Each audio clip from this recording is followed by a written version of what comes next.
That day, I woke up at 5 a.m. as usual and made breakfast for everyone. Today, I made fried eggs, grilled bacon, sautéed spinach, pancakes, and fruits. I tasted them and they were pretty delicious. Then I served it to my mother-in-law and my husband, who woke up and joined me at the table. My husband whispered, "Oh," and seemed to think it was perfectly delicious. My mother-in-law grinned for a moment and then said the unthinkable. "What's this? It looks like dog food." "What? I can't believe you serve this kind of food."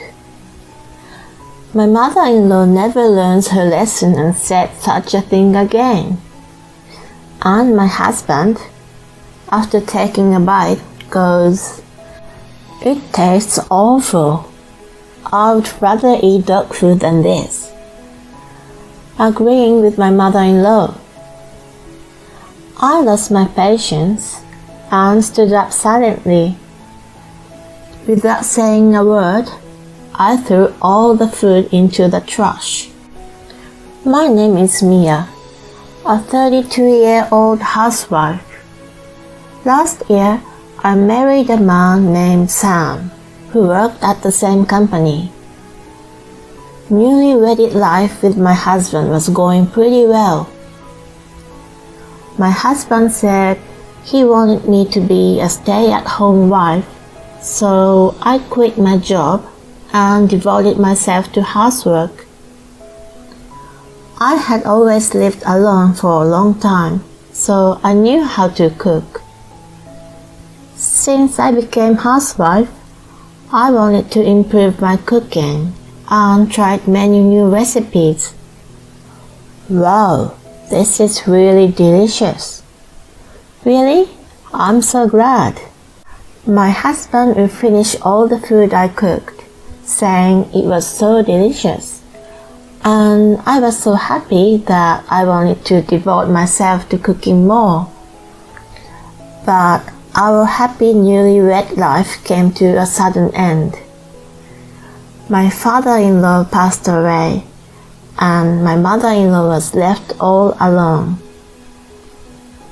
My husband said, "As the eldest son, I can't leave my mother alone." He asked me if we could move in with my mother-in-law. I didn't have a bad impression of my mother-in-law. Only I was worried that I would have to be attentive to her if I had to live with her. But my husband insisted, so I gave in and decided to move in with her. Thus began my life with my mother-in-law and husband at my parents-in-law's house.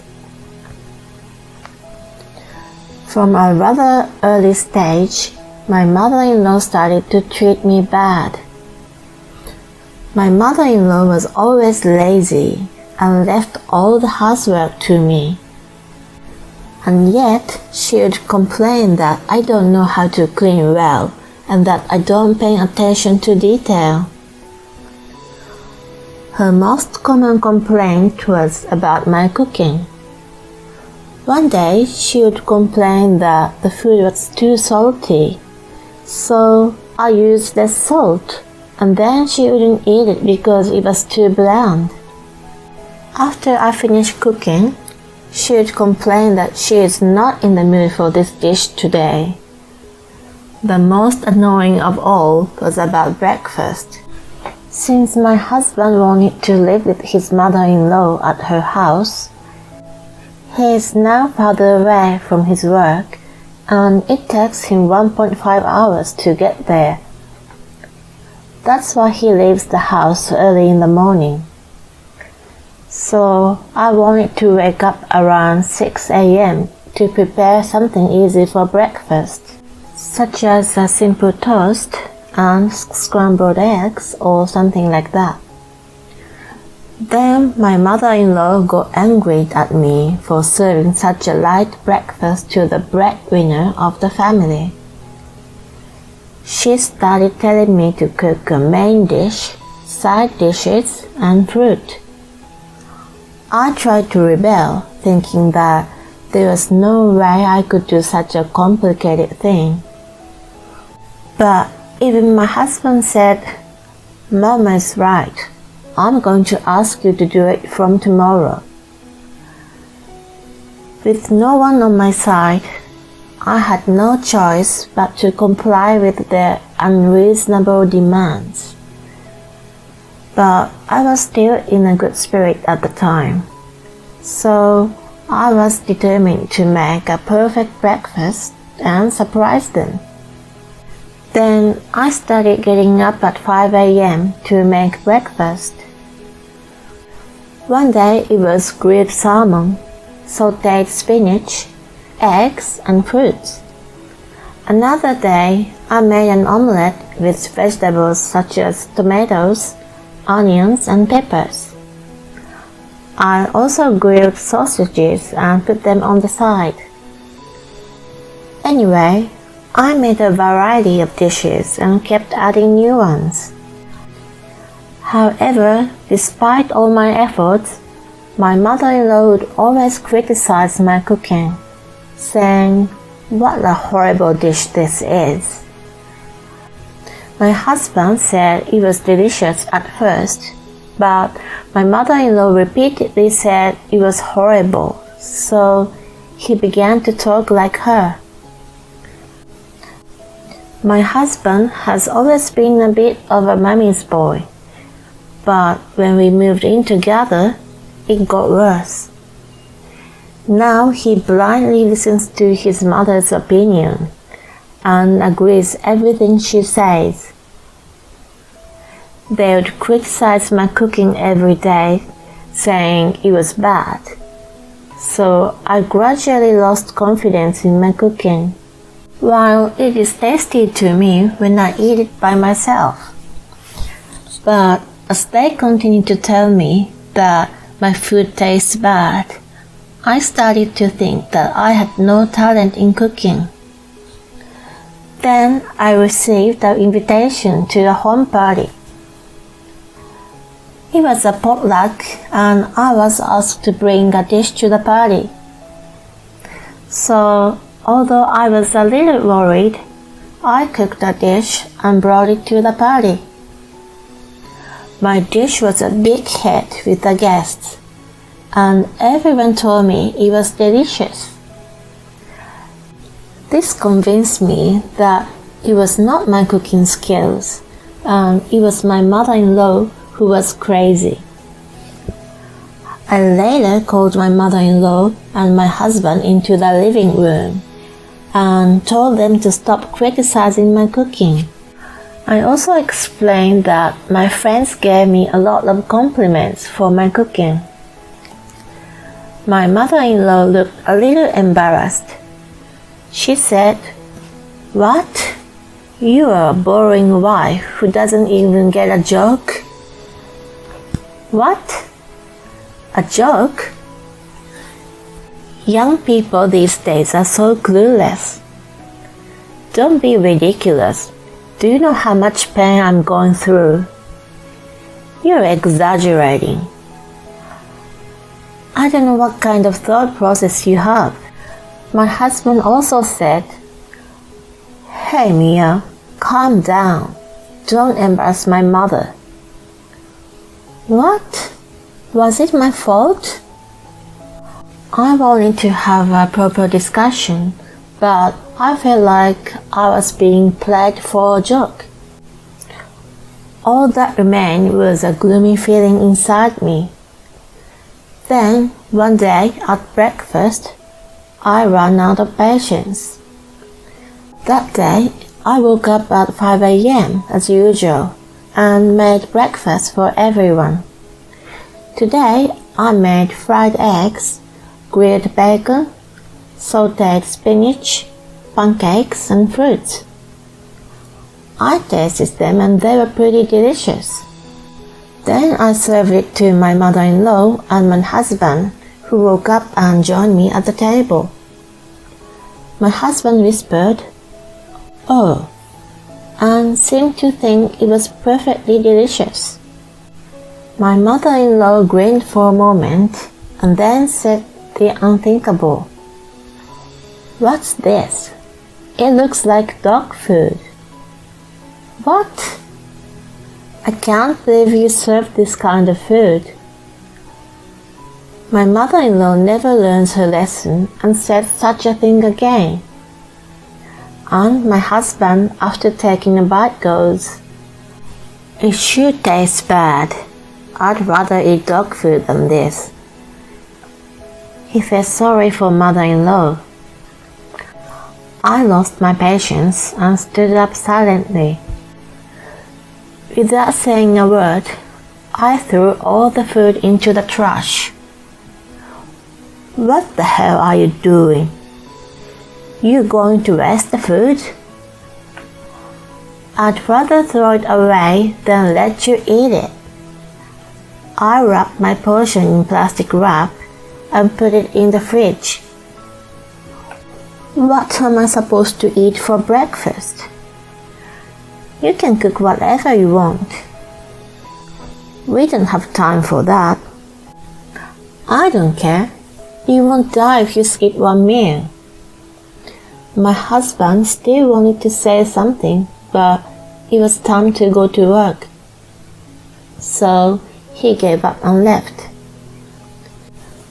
My mother-in-law was sarcastic and said, "Because of your selfishness, we have to go somewhere to eat breakfast." I ignored her and started cleaning the house.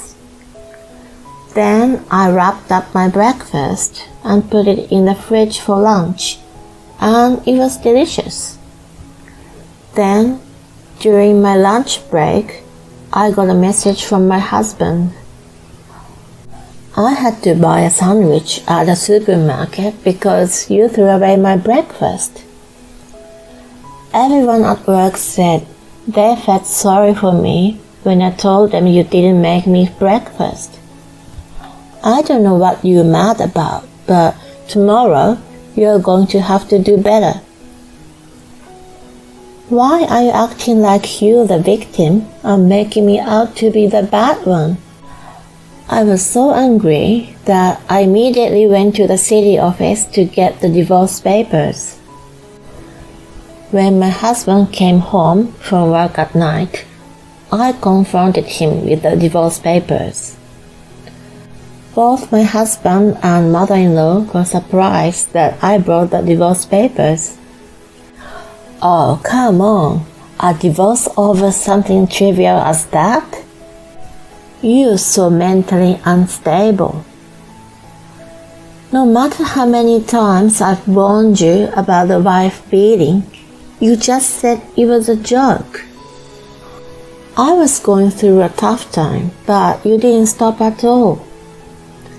That's enough to be considered moral harassment. Anyway, I don't want to stay in this house anymore, so I am going back to my parents' house. Let's talk about the rest through my lawyer." My mother-in-law and husband were stunned, but I ignored them and left. After that, my husband was reluctant to divorce me for a while, but thanks to the lawyer's help, the divorce was finalized. By the way, I secretly recorded their wife beating every morning. Therefore, I was able to get alimony for moral harassment. Later, my husband called me in tears and asked me to come back. He told me that his mother's cooking was very bad. My husband has gotten used to my elaborate dishes, and he said that all of his mother's cooking was too salty, which made him sick, that he couldn't even finish it.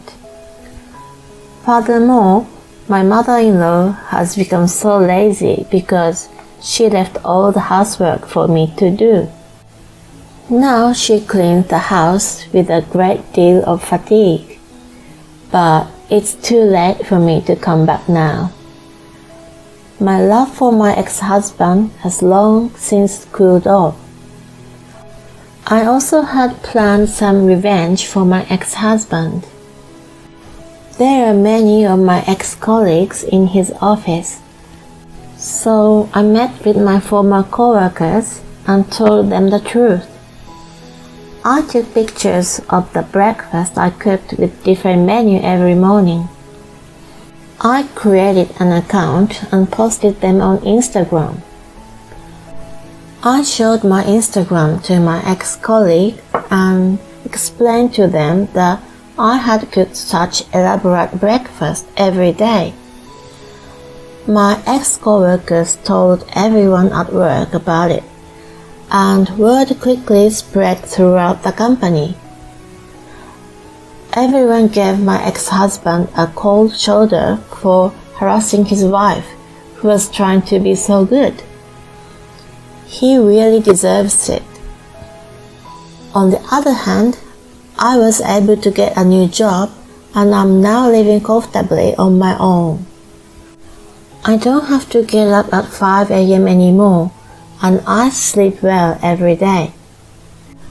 Cooking has become one of my hobbies, so I'm going to keep up with my skills and add new recipes. Thank you for watching. Please subscribe to the channel if you like. See you in the next video.